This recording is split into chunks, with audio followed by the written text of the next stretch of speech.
Solamente recordar que esta sesión está siendo grabada y va a quedar también en la plataforma del Ministerio de Medio Ambiente para que la podáis volver a ver. No es como la de Nuria, que no se pudo ver, no se podía grabar.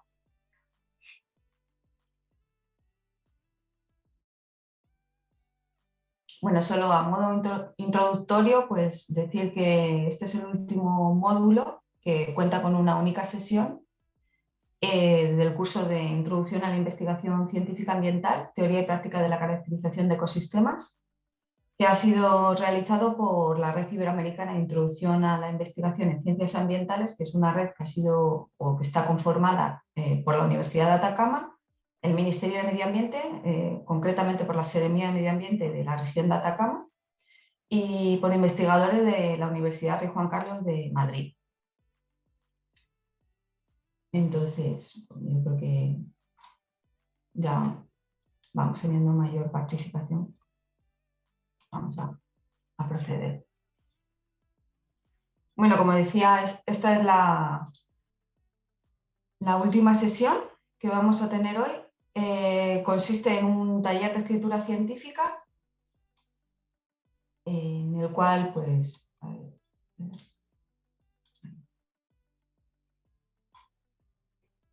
tiene por fin pues, enseñar en qué consiste un manuscrito científico. Vamos a dar simplemente algunas pinceladas de cuáles son las estructuras o qué partes debe de contener un manuscrito científico o un informe científico.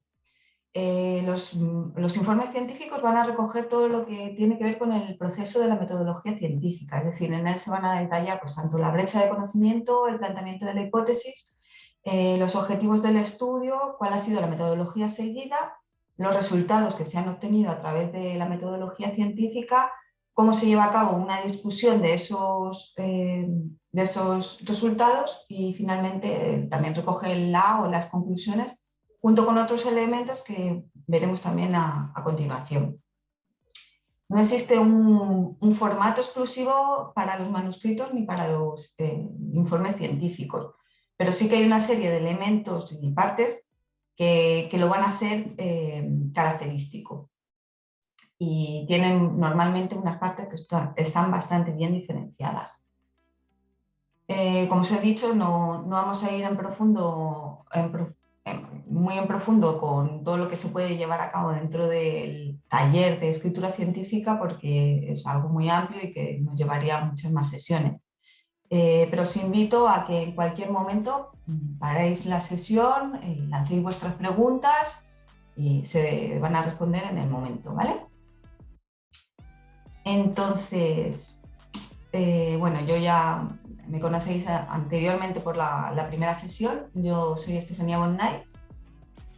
Yo soy licenciada en Ciencias Ambientales, tengo un máster en Gestión de Agua y Costa y mi doctorado lo realicé en Gestión Marina y Costera, más concretamente en el tema de ecotoxicología, en evaluaciones de riesgo ambiental, guías de calidad ambiental y cómo se determinan los procesos toxicológicos o las respuestas toxicológicas, es decir, cuál va a ser la respuesta biológica de los organismos frente a diferentes grados de contaminación, para lo cual hay que realizar no solamente el análisis de la contaminación o de los contaminantes dentro de un ambiente, sino que también hay que analizar o determinar cuáles van a ser las respuestas a nivel biológico, y bien sea celular, subcelular, de organismo poblacional, de estos organismos respecto a un determinado nivel de contaminación.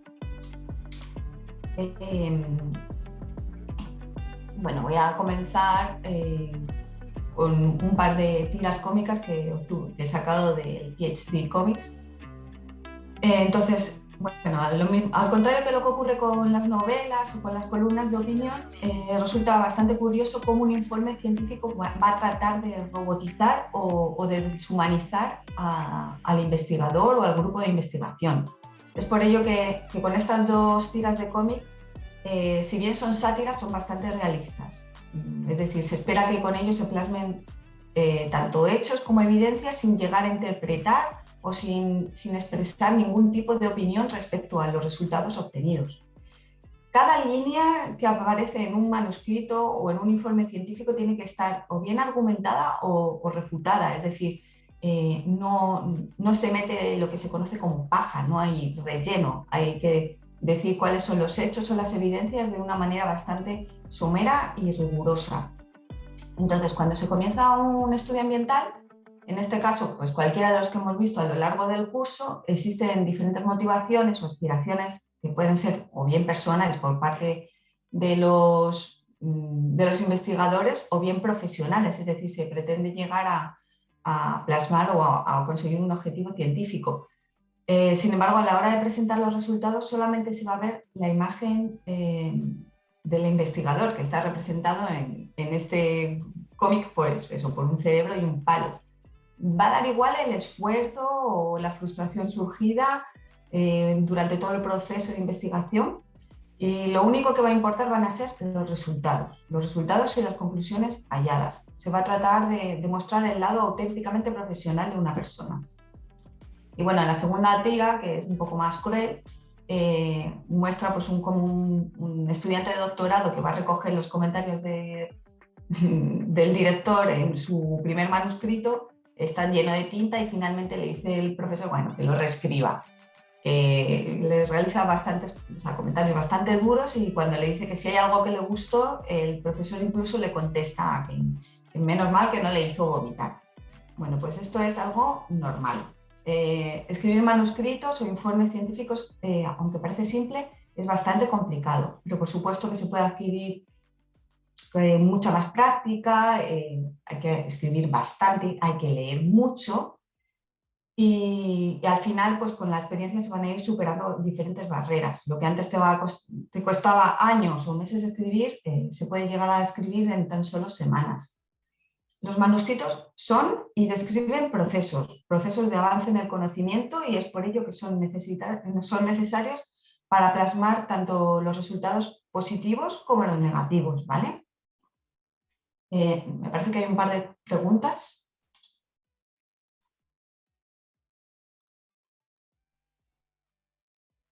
A ver. Siguiente. A ver qué no funciona. Aquí, sí. Lo que hoy vamos a ver es cómo escribir un manuscrito para llegar a este proceso final de postulación, es decir, de envío a una revista. ¿Cuál va a ser el borrador que hay que presentarle a una editorial? Entonces, aparte de las complicaciones inherentes de los estudios ambientales y la escritura de los manuscritos, existe una traba más, que son las editoriales.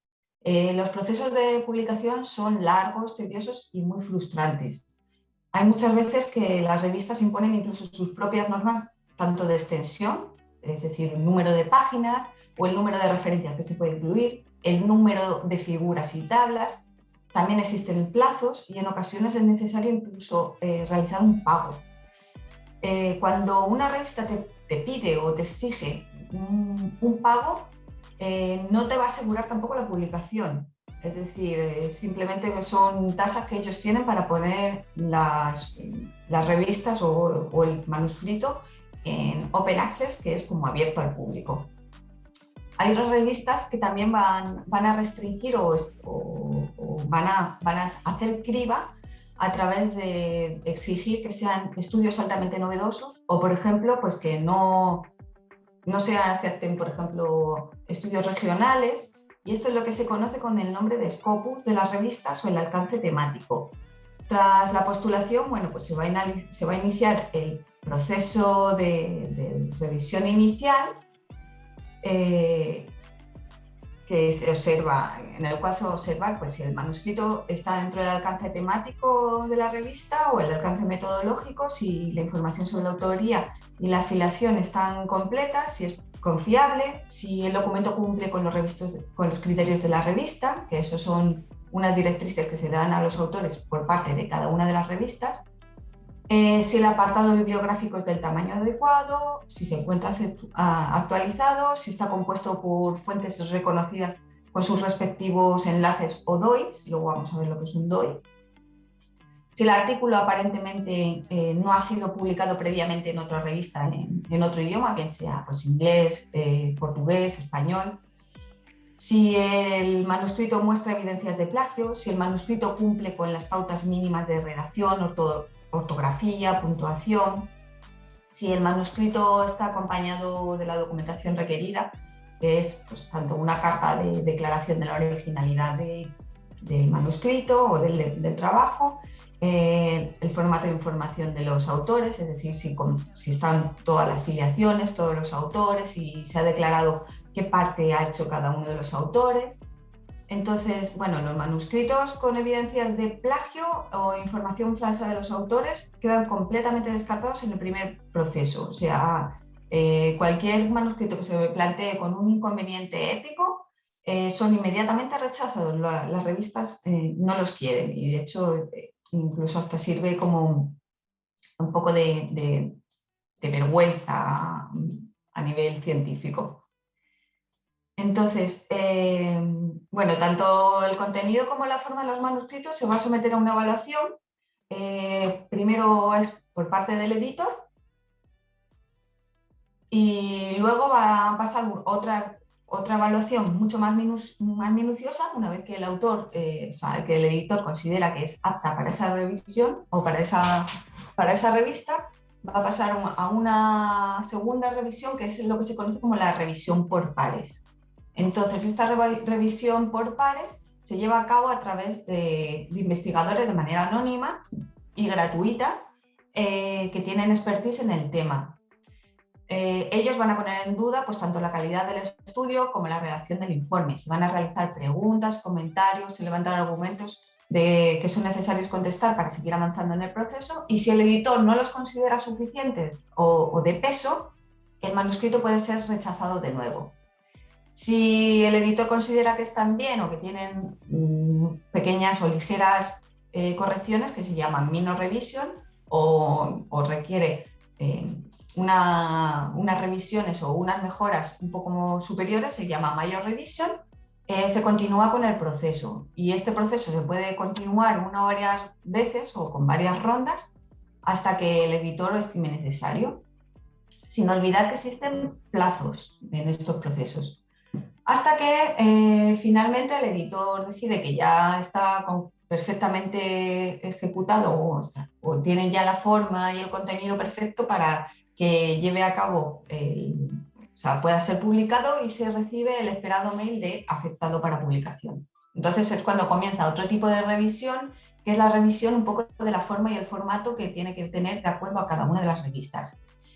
Y una vez que ya tiene todo el formato, ya se ha hecho el paginado, se publica una primera prueba, que es la prueba impress o en publicación, el cual ya lleva asignado un DOI, que es un Digital Object Identifier, que es un numerito o un link en el cual va a estar asignado el manuscrito científico, y es con el cual también se puede llevar a cabo la referencia de ese manuscrito de una forma más adecuada.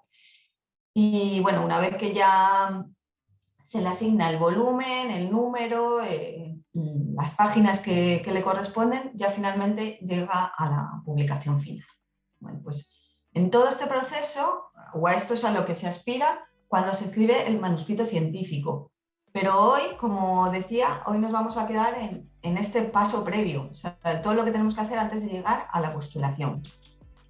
Entonces, como os decía antes, el método científico, que lo visteis con Edgardo en la segunda sesión, es un proceso en el cual pues, primero se lanza una pregunta, se hace un background o un estado del arte, se identifica la brecha científica que hay que suplir, se construye la hipótesis, a través de los experimentos se va a tratar de dar respuesta a la hipótesis, luego se van a analizar los datos que se han obtenido en los test o en los experimentos, y finalmente pues, se alcanzan unas conclusiones que pueden estar alineadas o no con la hipótesis, y con lo cual se acepta o se rechaza. Y esto es toda la información que tenemos que contener en un manuscrito, ¿vale?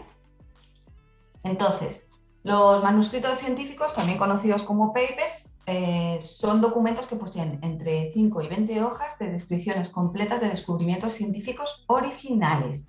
No van a contar historias de misterio, ni tratan de sorprender a los lectores, ni van a contar ni éxitos, ni experimentos también realizados sin éxito. Simplemente pues, los principales descubrimientos que se establecen, ¿vale? El objetivo principal y final de un manuscrito científico es presentar hallazgos y persuadir a los lectores con la interpretación de los datos. Existen diferentes tipos de artículos que vamos a encontrar, pero los principales que podemos encontrar dentro de las editoriales son las letters o cartas o communication, que son descripciones cortas de los últimos estudios o descubrimientos científicos que se consideran para una publicación inmediata debido a que tienen un fuerte impacto en la comunidad científica.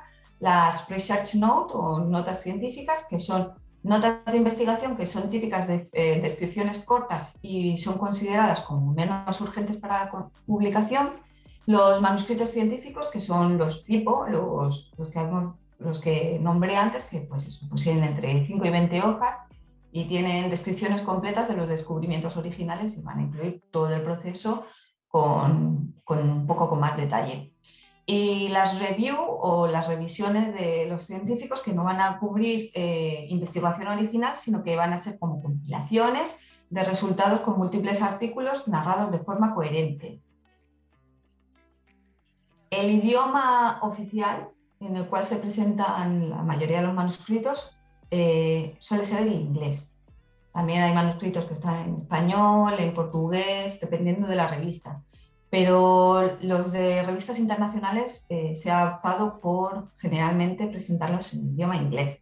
Esto suele ser un hándicap o puede tener un problema a la hora de llevar a cabo la escritura o la publicación, por lo cual, y aunque suene muy casero, se puede echar mano de Google Translator o otro tipo de herramientas que te vayan a ayudar a traducir.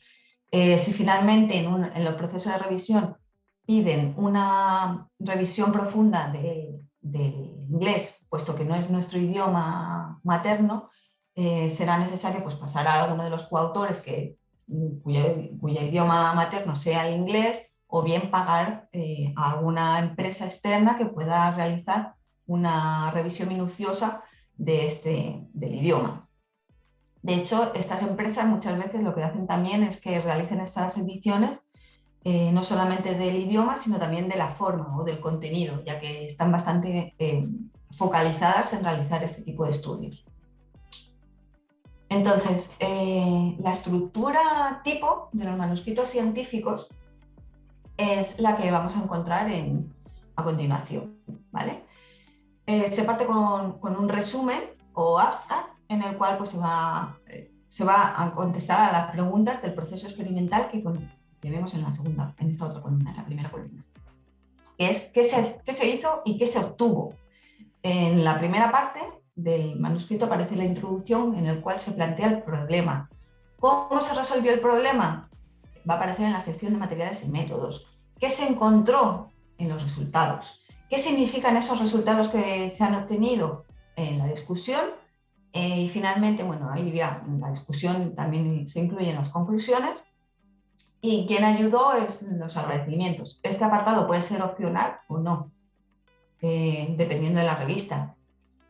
Las referencias, que son toda la lista de artículos científicos o capítulos o libros o material de Internet en el cual se ha basado el trabajo, y finalmente el material suplementario, que es información opcional que puede aparecer, pues por ejemplo, de tablas que no queremos que aparezca dentro del manuscrito, pero que quede a disposición del lector, debido a que es muy extensa o que a lo mejor va en mucho detalle, etc. Luego lo veremos un poco más en detalle más adelante.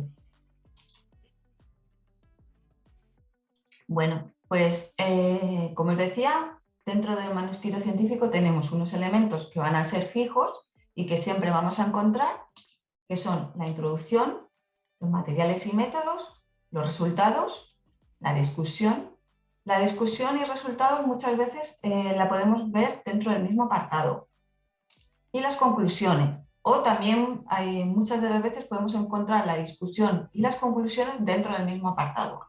anexados. Y otros elementos, que algunos de ellos son opcionales o no, y que también tienen bastante peso a la hora de redactar un manuscrito, que son las referencias, que hemos visto que son la lista de manuscritos científicos o de informes que han servido de apoyo para la escritura, el título, que tiene que ser un atractivo superior para poder llegar a la audiencia, el abstract resumen, que va a incluir toda la información del manuscrito de una forma compacta, los agradecimientos y estas tres últimas, que son el graphical abstract, que es un resumen gráfico, el highlights y keywords, que son como que es lo más destacable del estudio y las palabras que van a servir dentro de los motores de búsqueda para dar a conocer nuestro manuscrito y que le llegue a otros autores, y el material suplementario, que hemos dicho que eran simplemente gráficas o material o redacción o detalles de nuestro informe o nuestro estudio que queremos que quede también a disposición del lector. Entonces, esta es la vista normal de un manuscrito una vez que ya está publicado. ¿Qué es lo que podemos ver en él? Bueno, pues tanto la editorial como cuál va a ser la cita del artículo, el nombre de la revista, va a aparecer también información del artículo, como cuándo se envió, cuándo se aceptó, cuándo se publicó, el título, que va a ir siempre en la cabecera, en la parte superior, los autores junto con las filiaciones, es decir, de dónde es cada autor. Todo esto se va a enumerar junto con una letrita o numerito en subíndice al lado del autor. Los highlights, esto es un elemento que puede aparecer o no, que es opcional, que son simplemente varios puntos a modo resumen de cuáles son las partes más destacables del estudio. De nuevo la cita, a ver. El resumen, que también tiene un límite determinado por cada una de las revistas. Las keywords o palabras clave, que suelen ser entre 3 y 5. Y luego ya irían las partes principales que hemos visto, que son la introducción, los materiales y métodos, la discusión, o sea, los resultados presentados normalmente en gráficas o figuras o tablas, la discusión de estos resultados y finalmente, bueno, pues las conclusiones y los agradecimientos. En los agradecimientos luego veremos también qué se incluye. Y luego la lista de las referencias, que es finalmente el último elemento que aparece. Y en un apéndice o apartado que te va a redirigir a un nuevo DOI, el material suplementario.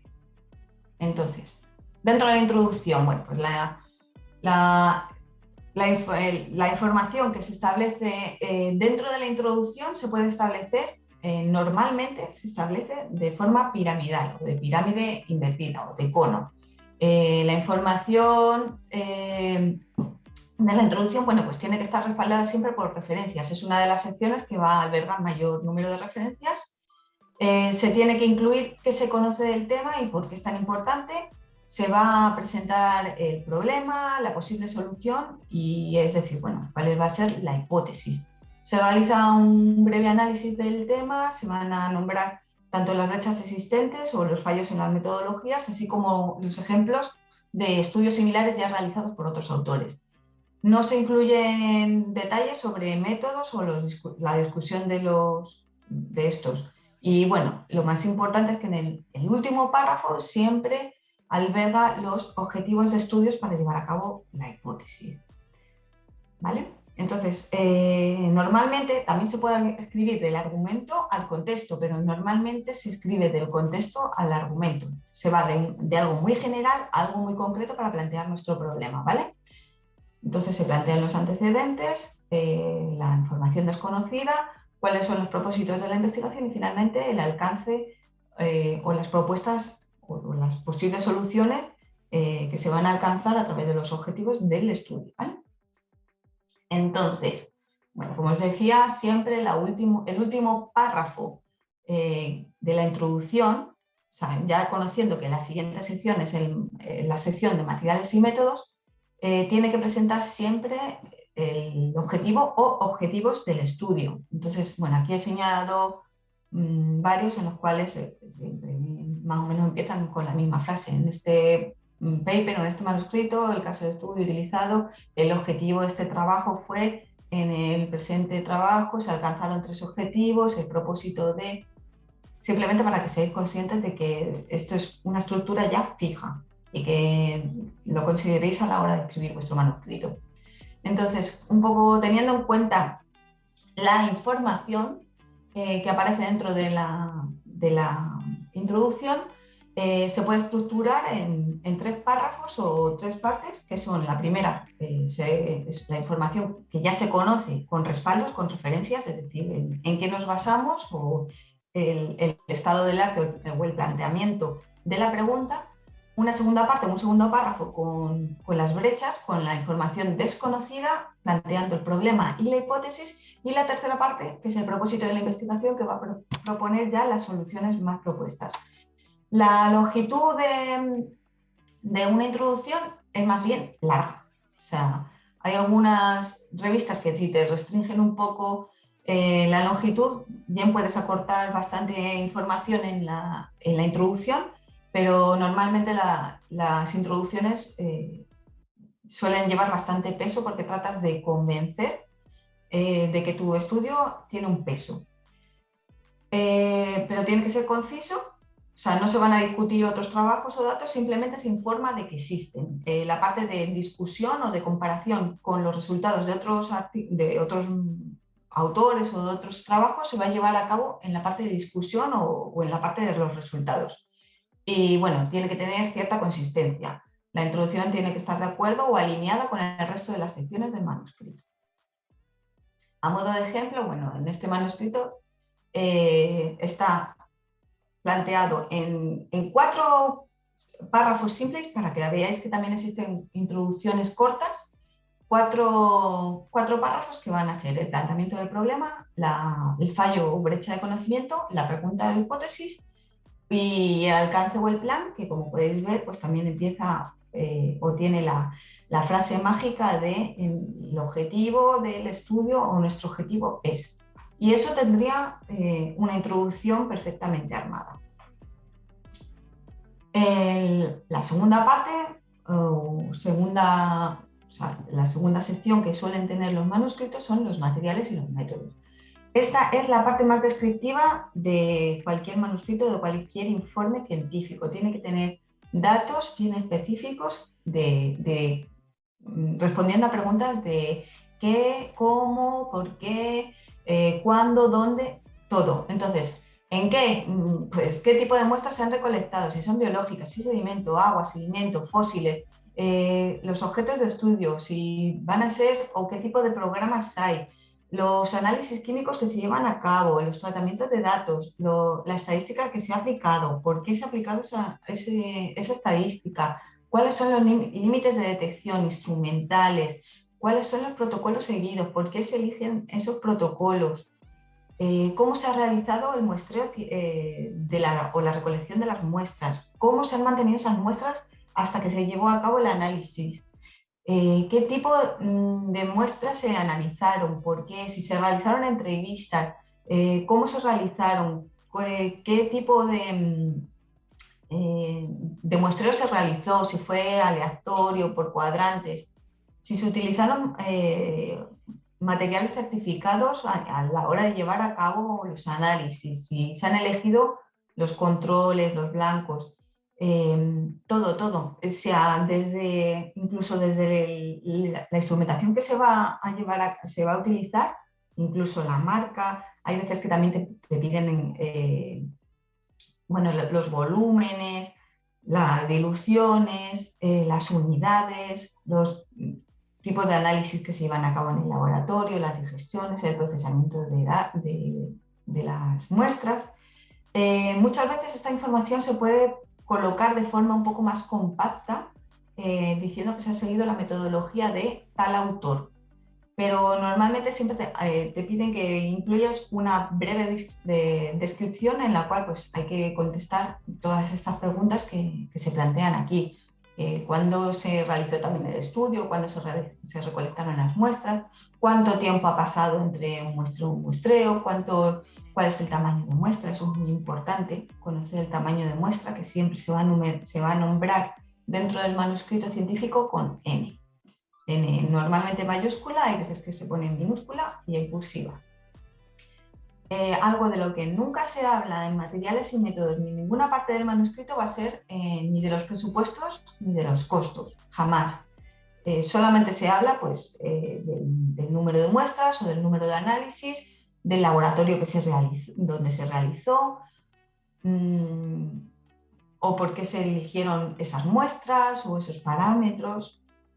O sea, lo importante en este apartado es justificar por qué y cómo se hizo, independientemente de si el estudio tiene mayor impacto o no, o fue más grande o menos. Es necesario ser muy juicioso con el tamaño y la envergadura del estudio, y eso se refleja mucho en materiales y métodos. Entonces, bueno, esta sería como la parte de materiales y métodos del manuscrito que estábamos viendo antes y en el cual pues, vemos que también incluye referencias. Por ejemplo, en este caso se incluye cuál es el alcance o el área de estudio, que también se va a describir dentro de materiales y métodos, y donde se incluye pues eso, la localización, las estaciones, que son los puntos de muestreo, y la justificación de la elección de la muestra. Uno de los elementos de los cuales podemos echar mano a la hora de llevar a cabo la descripción de los materiales y métodos son las figuras, en este caso los mapas. Bueno, lo vamos a ver un poco más adelante, un poco más en profundidad, ¿vale? Entonces, siguiendo un poco más con esta parte, y siguiendo en el ejemplo, pues vemos también que en este manuscrito se especifican también pues, las especies analizadas, cuáles fueron los parámetros monitoreados en terreno o en laboratorio, cuáles fueron las muestras y sus tratamientos, los experimentos, se determina cuáles fueron las características específicas de cada uno de los experimentos llevados a cabo, cómo se lleva a cabo el procesamiento de las muestras, el análisis, cuáles fueron los reactivos, los insumos. También se incluyen los volúmenes, los protocolos, las unidades en las cuales se van a expresar los resultados, los parámetros de medida y los procedimientos estadísticos que nos van a servir para determinar los niveles de significancia entre unos experimentos y otros, ¿vale? Entonces, bueno, las herramientas o secciones de los materiales y métodos, como os había dicho, que pueden aparecer son las áreas de estudio, la preparación de los experimentos, la recolección de muestras, análisis de muestras, parámetros de calidad y de análisis, tratamiento de datos y análisis estadístico. Como os decía, las figuras son uno de los elementos de los cuales podemos echar mano no solamente para describir materiales y métodos, sino también las podemos utilizar a la hora de plantear nuestros resultados. En este caso, cuando tenemos una figura que va a ser una localización, pues cada mapa debe tener su propia escala, la orientación y la leyenda. Es muy importante que también, y esto os lo guardéis en alguna parte de vuestro cerebro, las figuras siempre tienen el pie de página o la descripción en la parte inferior de la figura, mientras que las tablas llevan la descripción en la parte superior de las tablas, ¿vale? Eso es para todos los manuscritos, para todos los informes, y siempre, siempre, siempre los pies de página de las figuras o las descripciones de las figuras y de los gráficos van abajo y en las tablas van arriba. Las figuras tienen que ir numeradas de manera consecutiva con el número 1, 2, 3, 4, según se indique en la revista.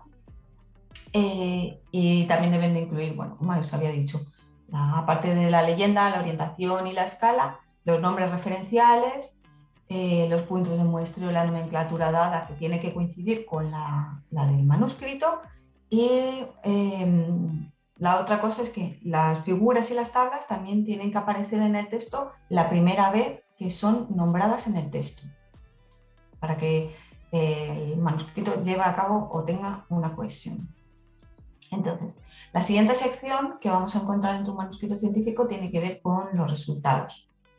Bueno, pues los resultados se presentan en esta sección dando a otros científicos un poco la oportunidad de juzgar los datos se van a presentar en tablas o figuras que presentan gráficos de diferentes índoles, bien pueden ser sectores, de barras o elementos de 3D, etc. En ocasiones los resultados estadísticos se presentan también en los gráficos por medio de letras y de asteriscos. En las tablas, la descripción del contenido se encuentra en la parte superior, como os dije antes. Incluye las unidades y la descripción de las abreviaciones, mientras que la descripción de la figura se sitúa en la parte inferior o en los pies de tabla, bueno, que también se pueden hacer aclaraciones, especificaciones con subíndices o bien en negrita. La situación de las tablas y figuras en el manuscrito no suele darse antes de haber sido nombrado en el texto. De modo que la primera vez que se nombra en el texto debe ser descrito el contenido de la tabla figura dentro del manuscrito, aunque suene de redundante. Cada descripción tiene que describir, o sea, siendo redundante, o tiene que denotar cuál es el contenido de la tabla por sí solo. Es decir, que cuando tú leas la descripción tanto de una figura como de una tabla, puedas imaginarte lo que hay en esa tabla sin ver la tabla. Las figuras, bueno, también deben de realizarse teniendo en cuenta que son interpretables si se fotocopiaran en blanco y negro. Entonces es mejor no utilizar muchos colores oscuros o eso, y mejor utilizar tramas, porque tienes que pensar que hay veces que los manuscritos se imprimen en blanco y negro y es mejor que sean interpretables de esa forma individual. Entonces, bueno, aquí tenemos a continuación un ejemplo de una figura. No es, como se ve, el mejor ejemplo, ya que si se fotocopiara, las barras quedarían bastante oscuro, entonces sería bastante difícil la interpretación de este, pero sin embargo, pues vemos que tiene algo de trama y por ahí podría salvar. Como habíamos visto, otra vez, la figura numerada y debajo de la figura, junto con su descripción. También puede incluir referencias, como se ve aquí. Los títulos y el número tienen que ir con la misma tipografía a lo largo de todo el documento. Eso se me había olvidado comentarlo, ¿vale? Y muy importante, cada vez que se realice un gráfico, tienen que estar numerados, se tiene que indicar que hay en el eje de abscisas y en el eje de ordenadas, o bien en la misma descripción o bien en el texto, o sea, en la figura. Cuando se plantean los resultados en forma de tabla, bueno, pues la tabla, como habíamos dicho, también tiene que ir numerada, y en la descripción incluiremos todo lo que son, pues tanto el tamaño de muestra como las unidades. Se puede incluir también la estadística.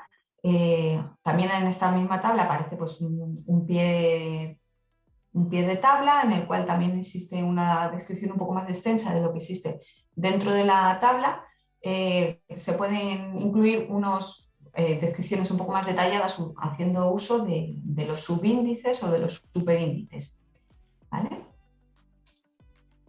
Y bueno, esta es otra figura en la cual, como vemos, pues también hay gráficos distinguibles. Cuando se hace la impresión en blanco y negro, aparecen los títulos en los ejes de abscisas, la descripción otra vez va en el pie y aparece también la leyenda. Y bueno, en ocasiones, como pone ahí, se puede omitir uno de los ejes para colocar varios gráficos de manera paralela. Lo que se pretende en un manuscrito es que la información no aparezca de forma redundante, con lo cual, cuanto más compacta sea la información, especialmente de los resultados, mucho mejor. La cuarta parte o la cuarta sección que tiene un manuscrito científico tiene que ver con la discusión. Entonces, bueno, en ocasiones, como habíamos dicho, la discusión se puede fusionar con los resultados. En esta sección, los resultados, o sea, los autores van a presentar un modelo o idea que mejor se ajuste a sus datos, presentan significancias o fortalezas o relaciones de los datos respecto a estudios de otros autores, se hipotetiza sobre los resultados basándose en evidencias previas y se debe mantener una cohesión entre la sección de los resultados, explicarlos y mostrar cuál es la relevancia del estudio, el sentido, que para ello se echa mano de las referencias. Con lo cual podríamos decir que se va a invertir el cono. se va a partir de lo específico hacia algo mucho más general. Por lo cual, una de las particularidades de la discusión y que muy poca gente conoce es que el último párrafo de la introducción, que era el de los objetivos, debe estar alineado con el primer párrafo de la discusión. Es decir, debe existir una cohesión. Hay ocasiones en las que se va a repetir incluso la información y a modo de resumen pues se hace hincapié en el objetivo de estudio. En la discusión se describe la contribución del estudio a la ciencia. Se van a discutir, bueno, pues eso, los resultados obtenidos con los hallados por otros autores, se van a comparar con resultados, con otros resultados obtenidos por otros autores, o bien sea por estudios similares que han realizado el mismo experimento, o también se puede muchas veces discutir sobre la metodología alcanzada, porque no se han obtenido esos mismos resultados, si es que la metodología ha sido diferente. Y bueno, lo que se tiende es a utilizar referencias actuales, de modo que se va a reafirmar o se niega el hallazgo de los resultados y la coherencia que existe en todo nuestro método científico. También, bueno, se puede discutir cuál es la disparidad, porque los resultados no han salido igual que, o parecidos a los de otros autores. En esta sección también aparece un alto porcentaje de referencias, y otra de las características de la discusión es que también en su último párrafo, en su última parte, también se puede fusionar con el último, con la última sección, que es la de las conclusiones. ¿Vale? Bueno, y aparte pasaríamos a la quinta parte, que es la de las conclusiones. Que, bueno, como decía, en ocasiones la conclusión se puede fusionar también con los resultados, perdón, aquí está mal, con la discusión. Y incluye un sumario pues, abreviado del estudio y de las principales conclusiones alcanzadas, y en ocasiones, bueno, se presenta como una lista de conclusiones alcanzadas en el estudio. Debe poseer una fuerza de la determinación de los logros obtenidos por el estudio. No suele incluir referencias, y a veces pues, incluye sobre todo recomendaciones derivadas del estudio o cuáles serían los siguientes pasos a dar en la investigación. Deja abierta un poco cuál va a ser la brecha científica que hay que seguir para ir avanzando un poco en el conocimiento científico. Y bueno, yendo un poco con el resto de los elementos que también aparecen dentro del manuscrito y que son bastante importantes, pues el abstract. El abstract, como habíamos dicho, pues es un resumen que suele tener pues, una limitación normalmente entre 250 y 300 palabras. Esta limitación normalmente la ponen las revistas. No incluye referencias, no incluye acrónimos, no incluye abreviaturas, ni tablas ni figuras. Tiene que ser una sección o un párrafo o 4 párrafos, como veremos después, que pueden ir de acuerdo a cada una de las secciones del manuscrito, en los cuales se tienen que leer por sí solo, por lo cual los acrónimos quedan totalmente fuera del manuscrito. Se tiene que sostener por sí mismo sin necesidad de leer todo el documento. Debe presentar la misma estructura del manuscrito, que es la introducción, planteando el problema, se plantea la hipótesis, se explica un poco la metodología seguida, se resumen los principales hallazgos o finalmente las conclusiones. Como había dicho, pues no incluyen los detalles y mucho menos información que no se contenga en el texto. Poco más decir que los resúmenes hay veces que son bastante complicados de redactar, ya que se pretende otorgar mucha información y que resulte atractivo al público, siendo un pequeño espacio con el que se cuenta para atraer al resto de los autores. El otro elemento muy importante es el título. El título, bueno, pues un buen título, como pone ahí, tiene que ser conciso, atractivo, claro e informativo. Recuerda que es la primera impresión que va a invitar tanto a leer como a rechazar la lectura de tu artículo. Entonces tiene que reunir las palabras clave del estudio. Estas palabras clave no deben de coincidir con las palabras clave que se colocan después, que son las keywords, ¿vale?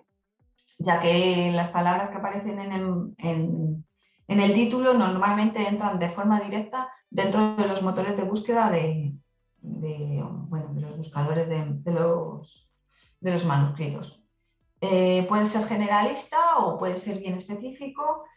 Se pueden encontrar pues, también títulos que son partidos, separados por coma, por dos puntos. Se puede tratar también de alguna pregunta que va a establecer, por ejemplo, la hipótesis.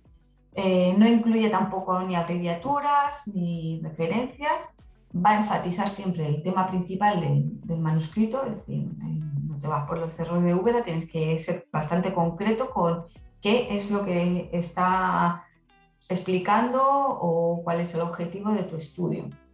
Y sobre todo va a tratar de ser muy largo, evitar el uso de subordinadas y de artículos, y normalmente se tiende también a una reducción de caracteres. Y se trata pues de decir mucho en muy, muy, muy poco. Y al igual que los títulos de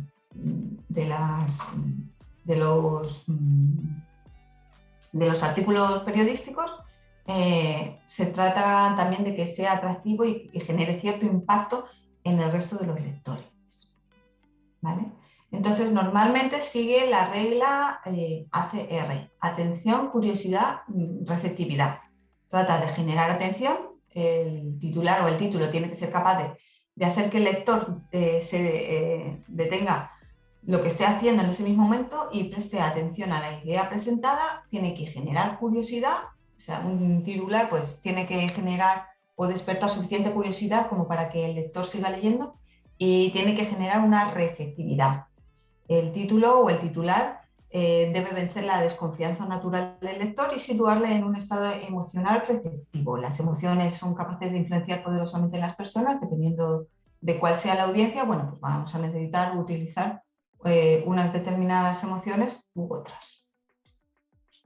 Y bueno, no existe una fórmula general, o sea, coloqué esto porque me hizo bastante gracia, pero sí tiene que tener el componente emotivo, tiene además que ser serio, debe incluir las palabras clave y además tiene que ser todo potenciado porque sea reflejo del contenido.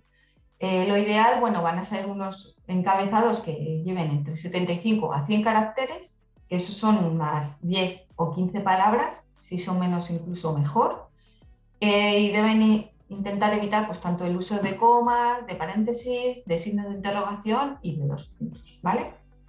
Que los puede incluir, pero que normalmente pues, se tratan de evitar.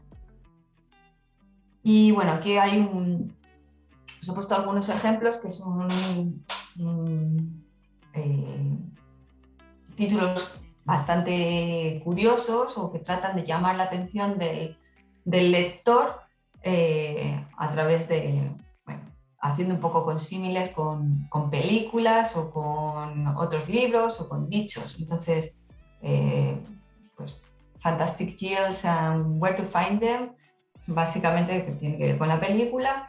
Die Hard, que todos conocemos, pues duro, no sé cómo lo llamáis en Chile, duro de matar, o bueno, en España es Jungla de Cristal. Entonces también te nombra Bruce Willis, simplemente como para que veáis cuál es la potencia que puede llevar a tener un título en los lectores. Simplemente tiene que invitarle o resultarle atractivo, por lo menos para que se pare en él. Pero también debe de incluir cuál va a ser la temática principal. Entonces, por ejemplo, el bueno, el malo y el feo de las guías de calidad ambiental. Entonces, siempre un poco, generando siempre un poco de impacto, siguiendo la fórmula que habíamos visto antes, un poco de emotivo, pero también que sea realista, ¿vale? Otro de los elementos que habíamos visto tiene que ver con los agradecimientos. Perdón, que me he saltado, creo que... Vale. No. Ya. Los agradecimientos. Bueno, pues en los agradecimientos se van a nombrar a las personas que han participado en la elaboración del estudio, pero que no van como coautores. muchas veces a lo largo del proceso de investigación participa gente que a lo mejor no tiene tanto peso o no se ha involucrado tanto, pero sin embargo sí tiene un papel determinante o simplemente ha dicho, oye, mira, yo te quiero ayudar en la realización del estudio y, el apartado en el cual se van a incluir estas personas, por ejemplo, alguien que haya ayudado en un muestreo o en el laboratorio. En esta parte también se incluye la fuente de financiación. Debe incluir el proyecto, el código, la entidad que ha financiado, las referencias de los programas, y esto se puede hacer tanto para el estudio como, por ejemplo, si ha sido financiado parcialmente pues, por una beca, o cada uno de los investigadores puede incluir su código o a quien quiere darle gracias o a qué entidad. Se incluyen también en ocasiones los agradecimientos a los revisores, tanto de la edición, que puede ser bien por parte de la revista o editores anónimos, o a la gente que se ha encargado de llevar a cabo la traducción o la revisión de la edición del inglés. Bueno, a modo también de anécdota, una nueva tira de PhD Comics que le da gracias al café, café, café, café, café, café. Otro autor que decidió, además de darle gracias, porque le pidió incluso matrimonio a su compañera o su compañero. Y otro que también tuvo la simpatía de darle las gracias al INEM, que es la Oficina de Desempleo de España. Se ve que terminó de escribir el manuscrito ya cuando estaba parado o desempleado. Entonces, fue quien le financió. Y bueno, eso es simplemente para que veáis cuál es el formato que normalmente tienen los agradecimientos. No tiene una extensión muy grande, suelen ser 2 o 3 párrafos nada más. Y el Graphical Abstract, como había dicho, pues es un resumen gráfico. Esta es una parte opcional. Hay revistas que te las piden, hay revistas que no te las piden. Al mismo tiempo, pues también puede aparecer en el manuscrito final o puede aparecer solamente en la versión online. Se trata de un resumen gráfico, es un dibujo que va a representar pues, los principales hallazgos, la principal problemática. Los hay más elaborados, los hay menos elaborados. Suelen tener unas dimensiones particulares que normalmente te las da también la revista para que les entre a ellos dentro de sus cuadrantes. Tiene que ser llamativo, va siempre en colores, porque da igual si queda en forma imprimible o no, simplemente es un gráfico que, bueno, como hemos visto, pues ahí tenemos una proteína o un tejido, o bien puede quedar en forma de esquema, cuál fue la metodología seguida. No posee ni descripción ni lleva tampoco pie de página. Y bueno, algunas veces las revistas pues, también admiten vídeos o presentaciones con audios de un par de minutos explicando el hallazgo científico. Y los highlights, no sé cómo traducirlo en español, como los puntos destacables del manuscrito, son entre 3 y 5 puntos que van a resumir en 85 caracteres, y esto es muy importante, son 85 y son 85, pueden ser menos. Los principales hallazgos del estudio, también puedes incluir pues, a lo mejor qué es lo que se ha hecho o cuál es el objetivo, pero siempre en eso son de 3 a 5 puntos que incluyen los principales hallazgos o lo más destacado de cada uno de los estudios. Los principales, las conclusiones también pueden incluir. Y bueno, esto, volviendo a hacer hincapié, teníamos la parte principal y los elementos particulares que aparecen también de forma obligatoria, y finalmente el material suplementario. que se trata pues, de un material que es complementario, que la revista pues, te da la oportunidad de incluir en forma de link material este material, debido a que si te está poniendo unas trabas de que, oye, mira, no puedes pasarte de 5.000 caracteres o no puedes incluir más de 3 figuras, te permite incluir dentro de este apartado todo el material que tú quieras otorgar, que bien pueden ser pues, las bases de datos, las fórmulas que se han utilizado, las metodologías extendidas, un poco más detalladas, otras figuras, otras gráficas que pueden ser más extensas, las puestas a punto de los equipos, las encuestas que se han realizado, los perfiles descriptivos de los grupos de muestra. No va a tener una extensión fija, perdón, y bueno, se van a referenciar tanto en el texto, pues como tanto las tablas como las figuras se señalan con una S. Entonces, a medida que vas leyendo en el texto, puedes incluir material suplementario en tabla S1 o S2 y te deriva al material complementario. No lo vas a ver dentro del propio manuscrito en sí, pero siempre lo vas a tener en este apartado anexo. Y bueno, sí que van a ir acompañadas pues, de sus correspondientes descripciones y de sus pies de página, ¿vale? Ya como digo, este material puede aparecer o no, es opcional y normalmente ocurre o aparece cuando las revistas limitan mucho las extensiones, sobre todo en número de figuras y de tablas.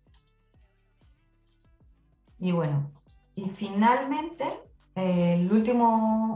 la última sección que habíamos visto que aparece son las referencias.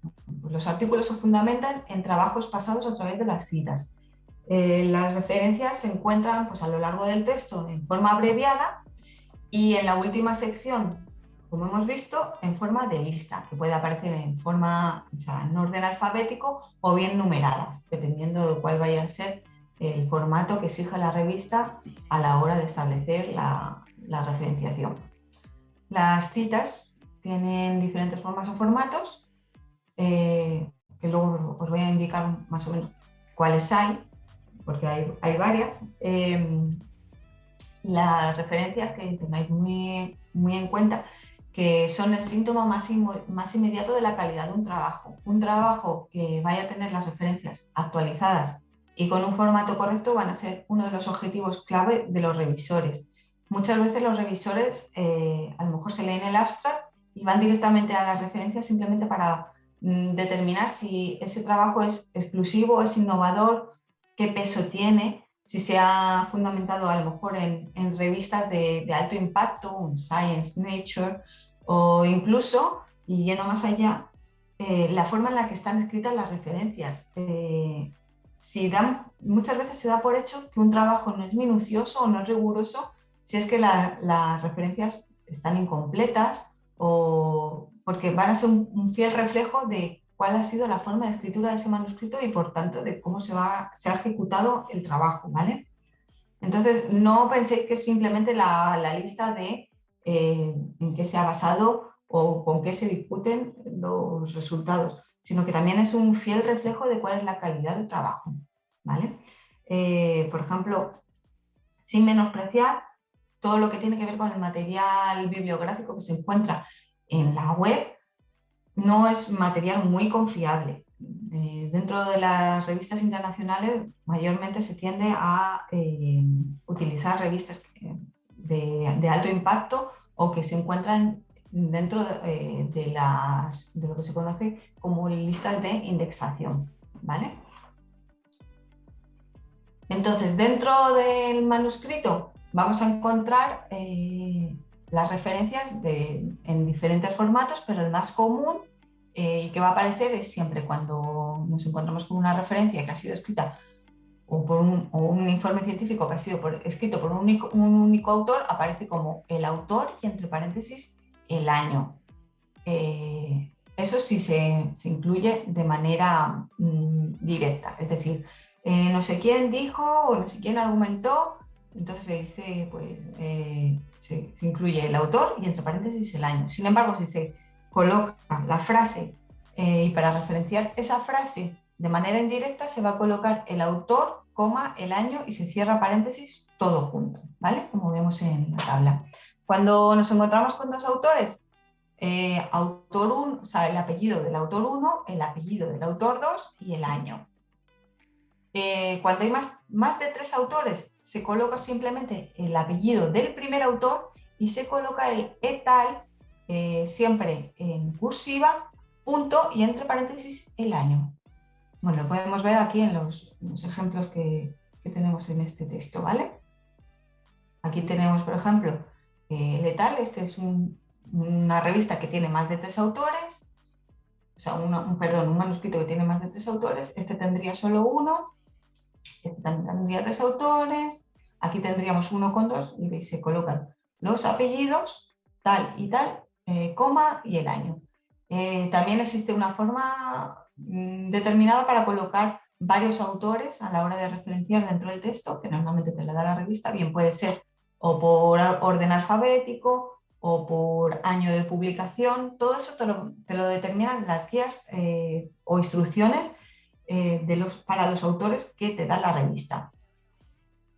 ¿Vale? Y bueno, cuando tienes de un mismo autor o que empieza con el primer autor el mismo apellido, se puede referenciar con letras. Pues 2006A, 2006B, si es que en nuestra lista de referencias aparece ese autor nombrado varias veces, con una publicación o con varias publicaciones dentro del año. ¿Vale? Y bueno, luego dentro de la lista, de la sección de referencias, como os dije, pues pueden aparecer diferentes formatos, bien sea el APA, el Chicago, va a variar, o también puede aparecer en forma numerada, forma alfabética, pero lo que normalmente aparece siempre tiene que ver primero con los autores, el año, bueno, el año puede aparecer también al final, el título del manuscrito, la revista, el número, el volumen, las páginas y finalmente el DOI, el número de identificación con el cual al hacer clic pues nos deriva directamente sobre ese manuscrito, sobre esa publicación. ¿Vale? Como os decía, existen diferentes estilos de referencia, bien sea APA, Harvard, Vancouver, Chicago, Oscola, IEE.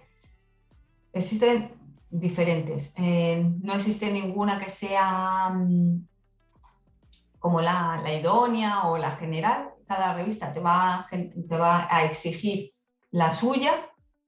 Y también que sepáis que existen programas que te pueden ayudar a colocar tus referencias tanto dentro del manuscrito como al final en la lista en la lista de referencias de una manera un poco más cómoda, bien sea pues el EndNote o el Mendeley o incluso Word. Creo que también tiene una herramienta, pero es un poco más tediosa porque hay que meter todos los datos del DOI. De modo que si tú finalmente tienes que enviar tu artículo a otra revista y te lo pide en otro formato, simplemente con un clic puedes cambiar toda la lista de referencias, tanto en el texto como en la lista de referencias. ¿Vale? Y bueno, yo creo que ya una vez que tengamos ya escrito todo nuestro manuscrito, se lo hayamos pasado al resto de los autores, hayamos dicho esto sí, esto no, cambia esto, todos los autores están de acuerdo, es hora de enviar a la revista. Entonces, antes de enviar un artículo a una revista, lo primero que se debe comprobar, bueno, a modo checklist, el formato del documento, que normalmente es en doc, en Word, que debe tener márgenes, doble espaciado, suele estar escrito en Times New Roman o en Arial, todo con la misma fuente, con el mismo número, que suele ser 12.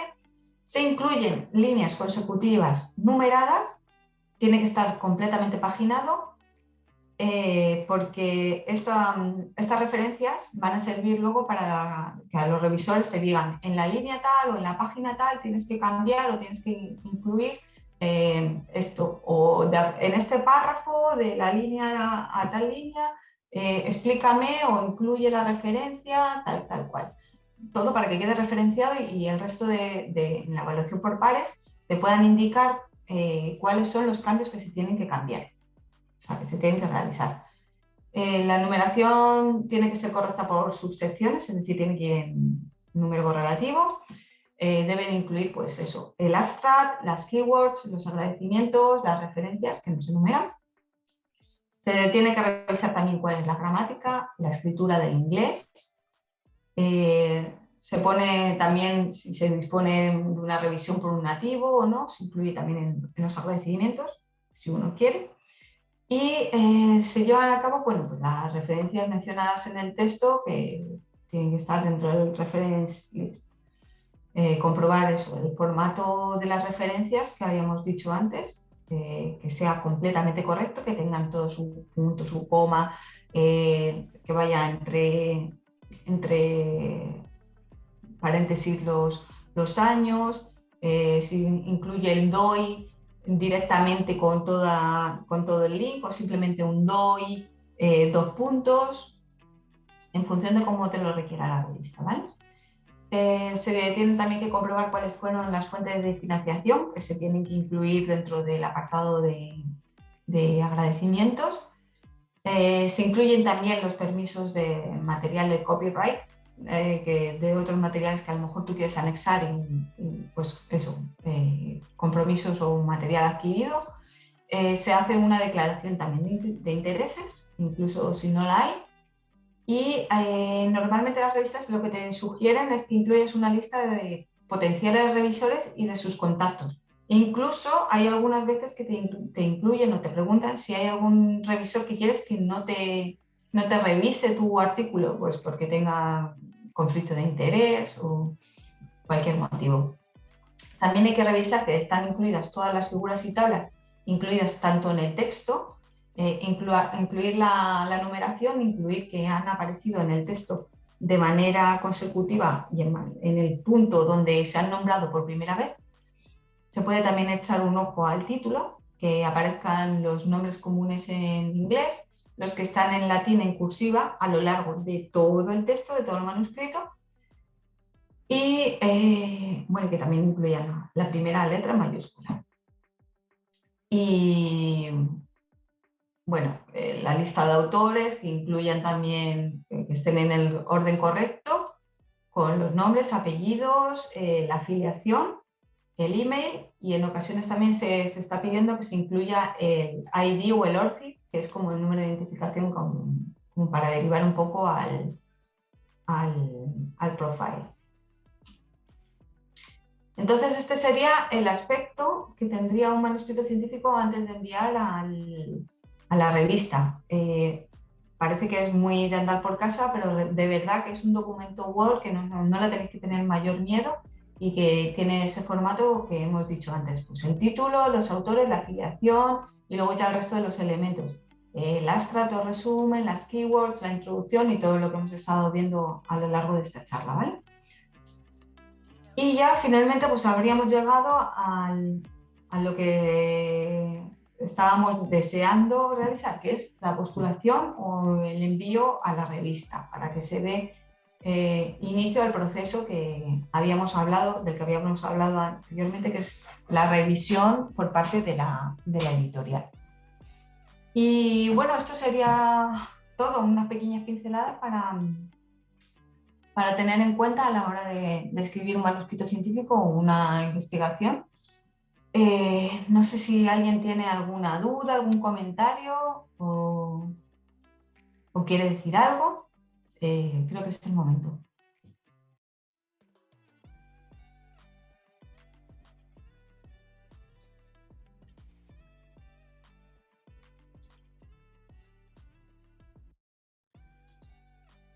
Hola, buenos días. Sí, Tengo hola. una, tengo una consulta sobre la sección de métodos. Sí, Eh, dime. bueno, cuando ahí mencionaba lo de que no se puede decir lo de los presupuestos, costos, eso se entiende, pero pensando en que sea replicable el estudio, ¿Sería ahí? ¿Y cómo sería la mención sobre los permisos que se necesitan para el estudio? Si es que los necesito, obviamente. ¿Con quién habría que pedirlo? Esos trámites, digamos, más administrativos o incluso jurídicos, ¿se mencionan en esa sección o no se mencionan? No, En ninguna parte. no. Normalmente no. Mira, si por ejemplo tú tienes que realizar un muestreo o en un área protegida, por ejemplo, en Pan de Azúcar, y tienes que pedir un permiso al SOA o al Directemar, no, esos trámites administrativos no se mencionan. Los únicos que se mencionan y que normalmente suelen tener también un apartado principal también se pueden incluir dentro de un párrafo dentro de materiales y métodos, es cuando se realiza experimentación con organismos, normalmente con humanos, porque por lo menos en Europa, a partir de los vertebrados necesitas un permiso especial. Entonces ahí sí que tienes que decir que se han seguido de acuerdo a las guías de éticas o bioéticas. Pero normalmente no se suelen incluir ese tipo de permisos que son más administrativos a la hora de llevar a cabo la gestión de un proyecto. ¿Entiendes? ¿Eso está, digamos, expresamente prohibido o es una sugerencia?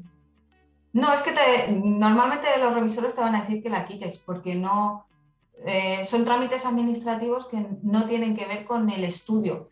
Tú cuando dices que es replicable, te refieres un poco más a los procesos que se llevan a cabo dentro del laboratorio, no tanto a la ejecución del proyecto de necesito un permiso para entrar en este área o para recoger cierto fósil, ¿entiendes? Son permisos que tú necesitas para realizar un muestreo. No, son permisos que tú necesitas para llevar a cabo analítica o que van a influenciar de manera más directa sobre los, como te digo, tienes problemas más bioéticos que no de ejecución de proyecto. Ya, gracias. Pero sí, en el tema de financiamiento jamás, nunca se dice cuánto ha costado o nada, no se dice financiamiento, ni tampoco en la parte de agradecimientos, nunca se habla de dinero en estudios científicos o en manuscritos científicos. ¿Alguna consulta más?